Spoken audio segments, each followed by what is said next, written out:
India today 11 जुलाई 2019 की news के हिसाब से एक टैक्स कंसल्टेंट के पास 20 करोड़ की जीएसटी का नोटिस आता है, जिससे परेशान होकर वो सुसाइड कर लेता है।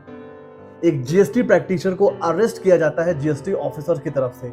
और आप भी आए दिन सुनते होंगे कि चार्टर्ड अकाउंटेंट अरेस्ट कर लिए गए, कोई लॉयर अरेस्ट कर लिया गया, जीएसटी प्रैक्टिशनर को जेल हो गई। अब आप सोचेंगे सर, ये आज आप कैसी कैसी बातें कर रहे हो, अब हमें डरा रहे हो। जी नहीं। अगर आप कोई प्रैक्टिशनर हैं, आप सीए हैं, सीएस हैं, सीएमए हैं, या आप जीएसटी प्रैक्टिशनर हैं, तो ये आज का वीडियो बहुत ही सीरियस मैटर पे मैं बना रहा हूँ। अभी हम लोगों को जिस हिसाब से गवर्नमेंट एक्शन ले रही है, बहुत ज़्यादा सावधानी के साथ काम करने की ज़रूरत है। हम प्रैक्टिशनर क्या करते हैं, क्लाइंट की दी गई इंफॉर्मेशन पर आंख बंद करके भरोसा करते हैं। गलत है। ऐसा भी हो सकता है कि फ्रॉड या जो विलफुल फ्रॉड होते हैं वो तो क्लाइंट करे, और उसकी पेनाल्टी हो सकता है आपको भरनी पड़ जाए। या रिटर्न आप फाइल कर रहे हो अपने सिस्टम से, क्लाइंट के पास नोटिस आ जाए, कल को वो कहते हैं कि सर हमें तो कुछ नहीं पता है, हमें तो नॉलेज नहीं है जीएसटी की, ये हमारे जीएसटी प्रैक्टिशनर हैं, इन्होंने रिटर्न फाइल किया था, इनकी पूरी गलती है। तो कहीं ऐसा ना हो कि आपकी गलती भी ना हो, फ्रॉड किसी और ने किया है और पेनाल्टी आपको भरनी पड़ जाए। तो आज का वीडियो बहुत इंपॉर्टेंट होने वाला है, वीडियो को एंड तक जरूर देखिएगा। इसमें मैं कुछ बहुत ही सीरियस चीजें डिस्कस करने वाला हूं, तो एक एक करके उनको लेते हैं। होता क्या है, क्लाइंट ने हमें इंफॉर्मेशन दी, चाहे वो जीएसटी रिटर्न फाइल करने के लिए हो, आईटीआर फाइल करने के लिए हो, बुक्स ऑफ अकाउंट मेंटेन करने के लिए हो। और हम लोग भी कई बार क्या करते हैं, आंख बंद करके उन इंफॉर्मेशन पर बिलीव करते हैं। क्लाइंट हमें जो जो बताता है हम उसको क्या करते हैं, चुपचाप मानते हुए एंट्री कर देते हैं। अब हमें एज अ प्रैक्टिशनर ये तो नहीं पता होता है कि क्लाइंट के मन में क्या चल रहा है, किसी के इंटेंशन क्या है, क्या वो फ्रॉड करना चाह रहा है, नहीं करना चाह रहा है, हमें क्या पता। लेकिन क्या होता है, जब नोटिस आता है ना, तो पहला तो नोटिस आता है क्लाइंट के पास, लेकिन जो दूसरा सॉफ्ट टारगेट होता है वो होते हैं आप और हम प्रैक्टिशनर। इसीलिए आज हमें चीजों को बहुत ध्यान से समझना है। कहीं ऐसा ना हो छोटी सी गलती हमें आपको कोई बहुत बड़ी मुसीबत में डाल दे। मैं एक छोटा सा एग्जांपल दूंगा, मैं नाम नहीं लूंगा। मेरे जानने में एक चार्टर्ड अकाउंटेंट है, उन्होंने क्या किया, एक कंपनी में एक डायरेक्टर को रिमूव किया। हो जाता है एमसीए पर, आप मतलब साइन करके वो डीएससी लगा के रिमूवल हो जाता है। वो जो डायरेक्टर थे, उनका लिंक था एक बहुत बड़े गैंगस्टर से। अब सीए को क्या पता।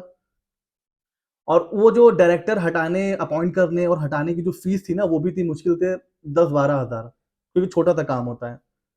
लेकिन उन्होंने हटाया उस गैंगस्टर, वो जो एक मतलब जो भी इंसान था, उससे इनका लिंक था, और उसको हटाया था इन सीए ने, जो मेरे दोस्त हैं।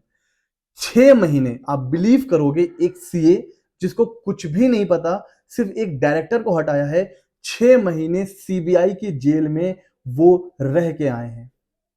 और आप एक बार गूगल करना, कितने ही जीएसटी प्रैक्टिशनर और टैक्स कंसल्टेंट को आए दिन जेल होती है। तो सर हम करें क्या, बीइंग अ प्रैक्टिशनर हम क्या करें। देखिए, इसका सॉल्यूशन ये है कि जब भी आप कोई असाइनमेंट एक्सेप्ट करें, चाहे वो जीएसटी रिटर्न का हो, चाहे आईटीआर हो, बुक्स ऑफ अकाउंट मेंटेन करना हो, कुछ भी हो, तो हमेशा कोशिश करिए कि वो लेटर ऑफ एंगेजमेंट आप साइन करवाइए अपने क्लाइंट से। एक लेटर ऑफ एंगेजमेंट कि हाँ, ये काम अब मिस्टर ए करेंगे, मेरी जीएसटी रिटर्न फाइलिंग या जो भी। और उस लेटर में ये साफ साफ लिखवाइए कि जो इंफॉर्मेशन मैं दूंगा वो मैं गुड फेथ में दूंगा। और जो हमारे मतलब सीए, मतलब जो सीए हैं या जीएसटी प्रैक्टिशनर हैं, मैं जो भी इंफॉर्मेशन दूंगा वो ट्रू एंड फेयर होगी, और उसकी पूरी रिस्पॉन्सिबिलिटी मेरी होगी। ये क्लाइंट अपने लेटर हेड पे लिख के देगा कि जो जो इंफॉर्मेशन, जो जो डॉक्यूमेंट्स मैं अपने प्रोफेशनल को दूंगा, उसकी जो भी लीगल वैलिडिटी है, या जो भी उसकी जो है ट्रुथफुलनेस है, वो उसकी रिस्पॉन्सिबिलिटी मेरी होगी। ऐसे करके एक लेटर ऑफ एंगेजमेंट जरूर साइन करवाइए। दूसरा, कोशिश करिए, हम और आप क्या करते हैं, व्हाट्सएप का जमाना है सर, सब कुछ तो व्हाट्सएप से हो जाता है, डॉक्यूमेंट्स व्हाट्सएप से चले गए। और क्या कहते हैं, फीस भी आजकल हम लोग व्हाट्सएप से ही कम्युनिकेट हो जाती है कि सर फीस भेज दीजिए।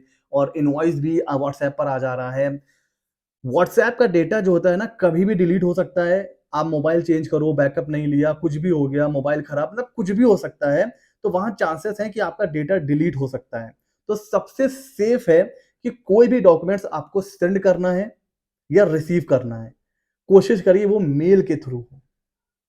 कल को क्लाइंट आपसे कहेगा सर मेरी जो है एक फर्म है उसमें एक पार्टनर हटना चाह रहे हैं तो नया पार्टनर आना चाह रहा है। तो अब ज़ाहिर-सी बात है जब पार्टनर वहाँ चेंज हो रहा है तो जीएसटी में भी चेंज होगा। तो एक पार्टनर जा रहा है कि उसको ज़बरदस्ती हटाया जा रहा है, कुछ फ्रॉड किया जा रहा है, आपको क्या पता? आपको तो वो आके बोलेगा कि सर एक पार्टनर को रिमूव करना है, नया पार्टनर ऐड करना है। तो ठीक है, आप बीइंग अ प्रोफेशनल आप तो काम करोगे, बट ये सारी कम्युनिकेशन आपको क्या करना है, इन सारी कम्युनिकेशंस को आपको मेल के थ्रू करनी है। कोई साइनिंग अगर आपको किसी डॉक्यूमेंट पे क्लाइंट के साइन लेने हैं, तो हम लोग क्या करते हैं कई बार जनरली कि बस उनको व्हाट्सएप कर दिया, उसने साइन करके हमें भेज दिया। नहीं, अगर पॉसिबल है तो या तो आप क्लाइंट के पास जाइए या क्लाइंट को अपने ऑफिस बुलाइए और अपने सामने डॉक्यूमेंट्स को साइन करवाइए। अपने सामने डॉक्यूमेंट्स को साइन करवाइए ताकि आप ये प्रूव होगा कि जो डॉक्यूमेंट साइन हुआ है ये क्लाइंट नहीं किया है। तो कोई कम्युनिकेशन वो आपको वर्बल तो करनी ही नहीं है। आज के बाद आप अपने क्लाइंट से कोई भी कम्युनिकेशन प्रोफेशनल वर्बल तो आपको करनी ही नहीं है। बस फ़ोन आया, सर ये जो है रिटर्न जो है निल का फाइल कर दीजिए। नहीं, ये सारी जो भी कम्युनिकेशन होंगी ये या तो व्हाट्सएप लेकिन व्हाट्सएप का डेटा उतना रिलायबल नहीं होता है, डिलीट हो जाता है।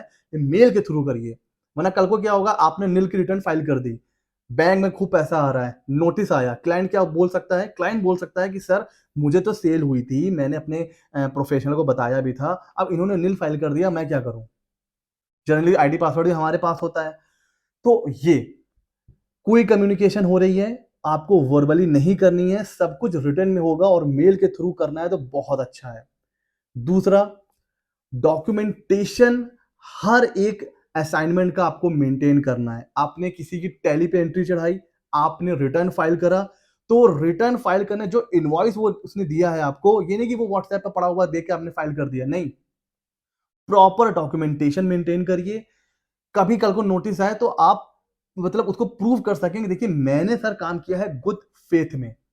मुझे क्लाइंट ने दिया, ये है लेटर ऑफ एंगेजमेंट, इसमें लिखा हुआ है कि सारी डॉक्यूमेंट्स की रिस्पॉन्सिबिलिटी क्लाइंट्स की है। क्लाइंट्स ने मुझे मेल पर डॉक्यूमेंट भेजा और मैंने रिटर्न फाइल करा है। अब मुझसे मत पूछिए कि ये फ्रॉड है, सही है, गलत है, मुझे नहीं पता। क्लाइंट ने मुझे दिया, मैंने फाइल कर दिया। अब क्लाइंट जाने और डिपार्टमेंट जाने। समझे मैं क्या कह रहा हूं? तो हर चीज का डॉक्यूमेंटेशन करिए, वरना क्या होगा ऐसा फ्रॉड अब क्लाइंट की क्या इंटेंशन है आपको नहीं पता है। आपने तो काम कर लिया अपनी फीस की उसमें या कुछ भी। तो हर चीज का प्रॉपर डॉक्यूमेंटेशन, रिटन कम्युनिकेशन आपको करना है, प्रोफेशनली मेल से करनी है हर चीजें। लेटर ऑफ एंगेजमेंट जहां तक हो सके साइन जरूर कराइए। एक पेज का बना लीजिए कि ये मैं अपने जीएसटी रिटर्न का काम मिस्टर ए को दे रहा हूँ, आईटीआर फाइलिंग का काम मिस्टर ए को दे रहा हूँ। ठीक है, आईटीआर फाइलिंग तो चलिए उसमें तो प्रूफ होता है कि आप सब डिटेल वगैरह लेते हो, बट अगर बुक्स ऑफ अकाउंट आप मेंटेन कर रहे हो, अगर आप ऑडिट कर रहे हो, तो एक लेटर ऑफ एंगेजमेंट आप जरूर साइन कराइए जिसमें सब कुछ लिखा हो कि भैया जो डॉक्यूमेंट्स मैं दे रहा हूँ वो मेरी रिस्पॉन्सिबिलिटी है, मेरे प्रोफेशनल का उसमें कोई रोल नहीं है। ठीक है, तो संभल कर प्रैक्टिस करिए बिकॉज अभी गवर्नमेंट बहुत एक्शन मोड में है। जरा सी भी ऊंच नीच होगी तो हो सकता है कि भाई गलती किसी और की है और आपको उसमें फंसा दिया जाए। तो ये वीडियो इसीलिए था, ऐसी न्यूज़ बहुत आ रही थी, तो मैंने सोचा आप लोगों को इसके बारे में इन्फॉर्म कर दिया जाए। ऐसे ही मज़ेदार वीडियो और नॉलेजेबल वीडियो के लिए सी मेथड 24 को कर लीजिए सब्सक्राइब। मिलते हैं अगले नॉलेजेबल वीडियो में।